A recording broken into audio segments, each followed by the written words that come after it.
My video for February the 3rd, 2020 is video number 3,355. I couldn't tell for a second whether that was a 5 or a 6. The title is, How Can a Brainwashed Population Awaken? For most of my life, I have been an explorer searching for truth. As I've said over and over, I thought I was here on a mission from God. Some have awakened to some level, yet there remains so much more that has to be done if humanity will ever experience widespread peace on earth. It seems the most wicked and evil beings are in charge of the systems, plural, that promote division and overt and covert wars. Some say it's because of ego, which is merely a sense of self. That may be true to a degree, but I do not see it as the main problem. What if our sense of self was not misinformed and misdirected by the false notion that we are disconnected? All life make up a unified web, and what happens to one affects all the rest. Free will is one thing, but the violation of free will seems to permeate and dominate everywhere and everything. Even the religious ideal of loving one another is overshadowed by insanity, the concept that one perspective is right while other points of view are wrong. Why can't we see that this is nonsense? Perception depends on the angle of sight. Just look at American football. Was there a fumble or not? Replays often reveal that the call on the field was not the right one, even though that was the angle of a referee's vision. Will we ever awaken? Will we ever develop the wisdom of common sense? Can we not see the bigger picture?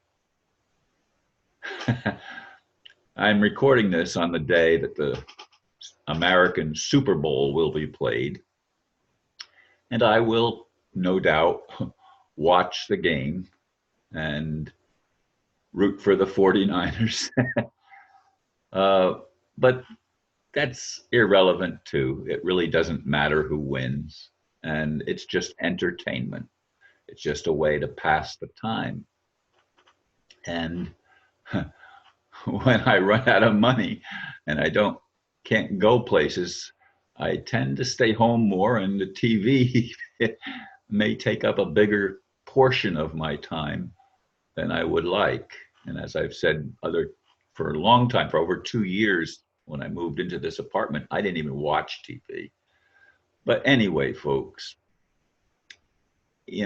I've seen in my circles of friends disagreements creep up. I mean, one person in this recent discussion on Thursday night said that the world's population has to be reduced. The problem is there are too many points of view.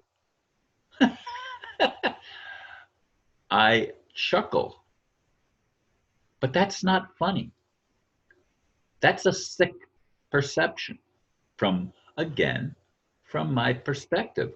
It doesn't matter how many points of view there are if we each come to the realization that ours is simply a point of view. It doesn't mean that we're right any more than it means that the call on the field was right, which is why they have instant replay, where cameras are looking at the play from various angles. And what looks right from one angle shows itself to be incorrect from another point of view.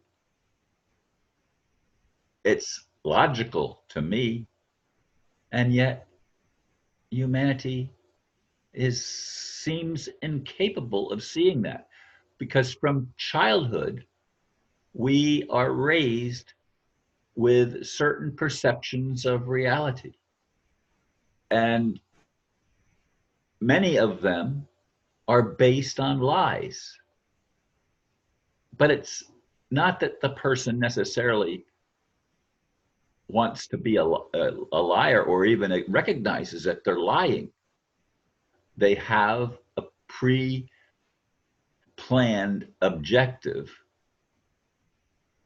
and anything that interferes with that objective, they feel like they have to mess with it instead of allowing each person's life to unfold. There are parents that want their son or their daughter to become a certain thing. They want them to achieve a certain level of success in life, and it has to be the level that the parent wants, because the parent is living through the child.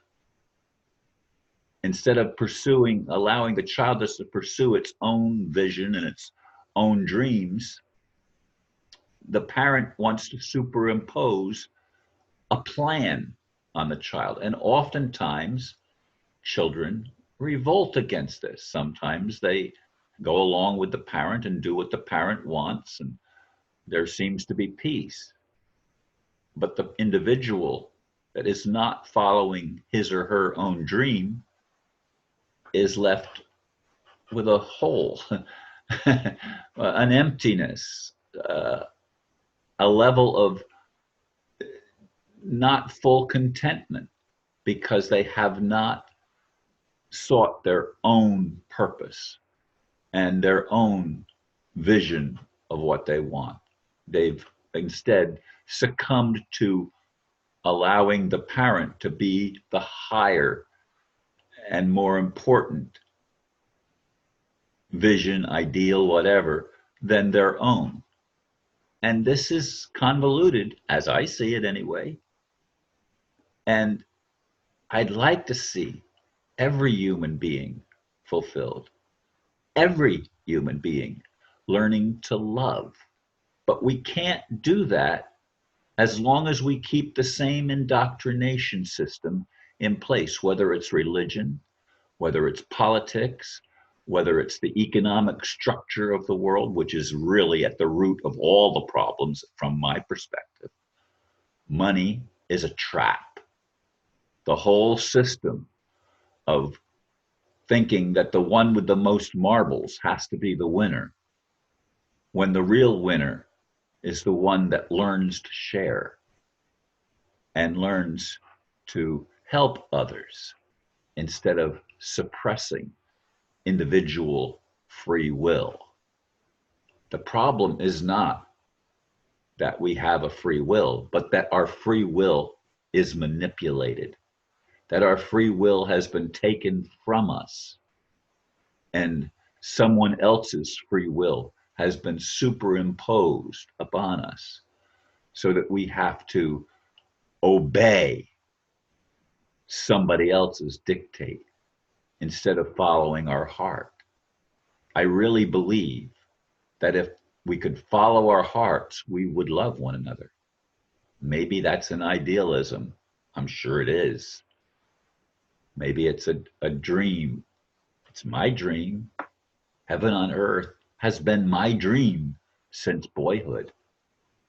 I'd like to see that promise fulfilled, but I don't see it happening until there is some way that we can have our perceptions opened up and we can see the bigger picture of the interconnectedness of life itself. If and when that ever is allowed to happen, we will have peace on earth. Heaven on earth will be the reality and not just the dream, the vision of something that isn't real. Thank you, folks, for listening, and namaste.